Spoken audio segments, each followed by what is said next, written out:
था, तो क्या था सर, ऐसा क्या दिया गया?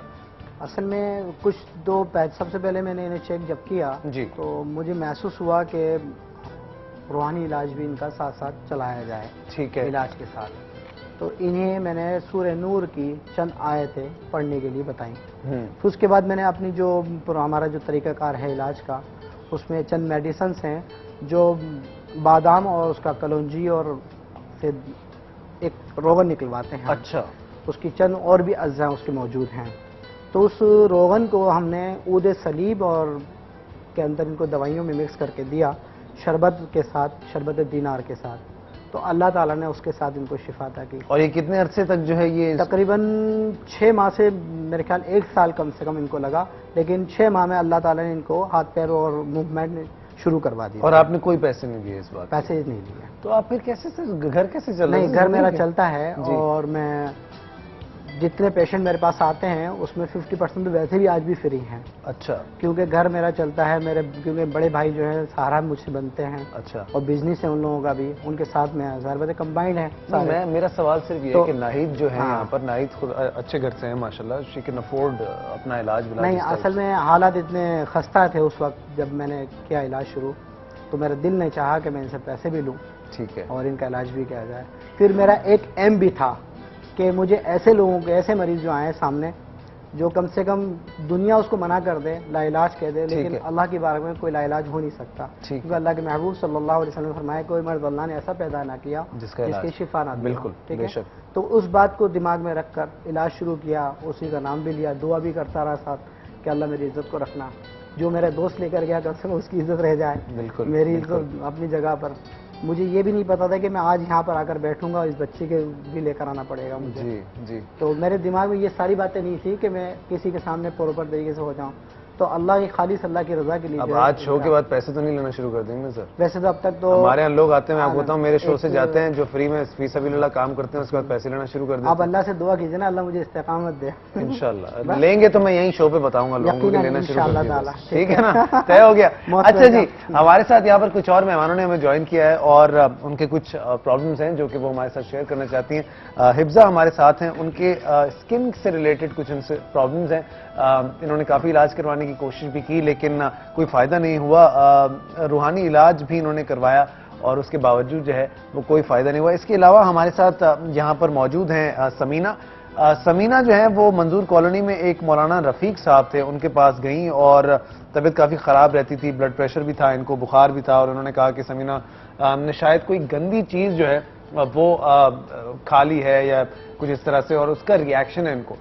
लेकिन बाद में पता चला कि खून की कमी है, एनीमिक है और फिर जब डॉक्टर्स के पास गई तो जाहिर सी बात है साथ साथ में इलाज भी हो। अब गॉड नोज कि दोनों में से इलाज किसने किया सही तरीके से, लेकिन इससे पहले कि मैं इन दोनों से बात करूं, मैं बात करना चाहूंगा राना सिद्दीकी से, जिनका बड़ा इंटरेस्टिंग और मज़ेदार सा एक वाकया है जो कि हमारे लिए तो शायद मज़ेदार हो लेकिन उनके लिए जाहिर सी बात है बहुत ही तकलीफदेह सिचुएशन थी। लेकिन अगर ऐसा नहीं होता तो शायद हम सीखते नहीं इनमें से बहुत कुछ सांप वाले बाबा भी इनको टकराए, कुछ ऐसे लोग भी टकराए जो कि सिरे से ही धोखा और लोगों को जो है वो गलत बयानी से काम लेते हुए उनको पागल बनाने का काम था उनका। क्या कुछ उन्होंने किया, कैसे अपने सारे जो बकवास थी या जो भी झूठ था उसको बेचा, जानने की कोशिश करें। इस्लाम में बनाना कैसे हैं आप? ठीक है, क्या हुआ था ये सांप वाले बाबा का क्या चक्कर है? सांप वाले बाबा का हमारे घर पे हमारे हस्बैंड से, मतलब जब से हमारी शादी हुई जब से फट रही है बाबा का फंडा? नहीं, हमारे घर में हमारे हस्बैंड और अपने हस्बैंड से। ठीक है, मतलब जब से शादी हुई तब से हमारी मतलब शादी हुई और लड़ाई झगड़े शुरू हो गए। ठीक है, और वो अक्सर ये कहते हैं कि मैं तुम्हें तलाक दे दूंगा, मैं तुम्हें तलाक दे दूंगा, मतलब इनके एक लफ्ज मतलब ये बन गया था कि बस मैं दे दूंगा। मैंने ये सोचा कि चलो मैं चलती हूँ। मुझे किसी ने बताया कि तुम सांप वाले बाबा वो रईस अमरोही में रहते हैं औरंगी टाउन में। उससे पहले आपकी तबीयत भी कुछ खराब थी, नमूनिया या बेटी की कोई तबीयत खराब? बेटी की अच्छा, बेटी खराब थी। ठीक है, तो मैं इस सिलसिले में भी वहाँ पे गई तो मैंने देखा कि हाँ उन्होंने मतलब इलाज बता रहे हैं, तो मैंने कहा चलो मैं भी अपनी बातें उनको बताती हूँ। कहाँ बैठते कहाँ थे ये? वो रईस अमरोही में रहते थे, औरंगी टाउन। सांप वाले बाबा से बहुत मशहूर है वहाँ। अभी भी है वहाँ पे? जी अभी भी माशाल्लाह। सांप वाले बाबा से तो जब मैं वहाँ पे गई तो उन्होंने कहा कि आप ऐसे करें अपने हस्बैंड की तस्वीर लेकर आए। मैं तस्वीर लेके चली गई अपने हस्बैंड की। आप लेके चली गई? जी। मैंने आपको डर नहीं लगा? नहीं, मैं चलिए खैर चली गई, अच्छा हुआ। फिर क्या हुआ? चली गई, जाने के बाद में उन्होंने बहुत सारे मतलब उनके बैठे हुए थे, उन्होंने इलाज किया। करने के बाद उन्होंने कहा मतलब 5-6 औरतें उन्होंने अलग किया कि ये उनका इलाज बाद में होगा, जिसमें मुझे भी उन्होंने ये शामिल आपको प्रायोरिटी बेसिस पे उन्होंने शामिल कर लिया। ठीक है। अच्छा, जब उन लोगों के सब कुछ बात खत्म हो गई तो उन्होंने अपने कमरे में उठ के चले गए और वो कमरा चारों तरफ से बिल्कुल बंद था। बंद होने के बाद उन्होंने हमें मतलब बाहर के बेंच में बैठा दिया। इस वक्त उम्र क्या थी आपकी? 20 हो गई। मैं 16 साल में मेरी शादी हुई। 20-22 साल, मतलब यंग आप बिल्कुल एक यंग थी। ठीक है। अच्छा, उन्होंने बिल्कुल लाइन में बैठा दिया। उसके बाद एक औरत को अंदर बुला रहे हैं। मैंने बहुत कोशिश की कि मैं अंदर देखूं कि हाँ क्या। मैंने बहुत कोशिश की नीचे से। अंदर क्यों बुला रहे थे वो, क्या क्या कह रहे थे? मुझे नहीं पता, मैंने औरत से पूछी लेकिन उन्होंने नहीं बताई मुझे। बस वो निकलती थी और चली जाती थी। आपसे क्या कहा था कि पांचों को क्यों अलग कर रहा हूँ मैं, वजह क्या?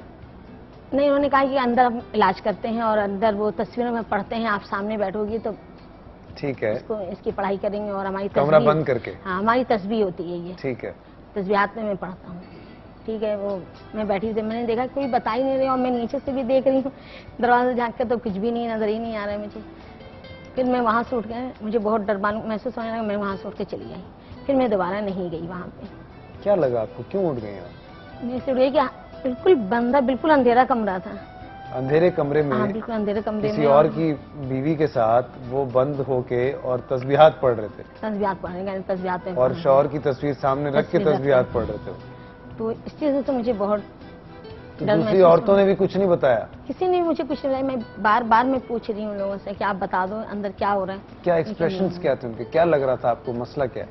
अच्छा, वो निकल रही थी और अपने बस बिल्कुल चेहरा छुपाकर बाहर निकल जा रही है, चेहरा छुपाकर बाहर निकल जा रही। यानी नहीं, बात करने मना किया उन्होंने, बिल्कुल बाहर निकल जा।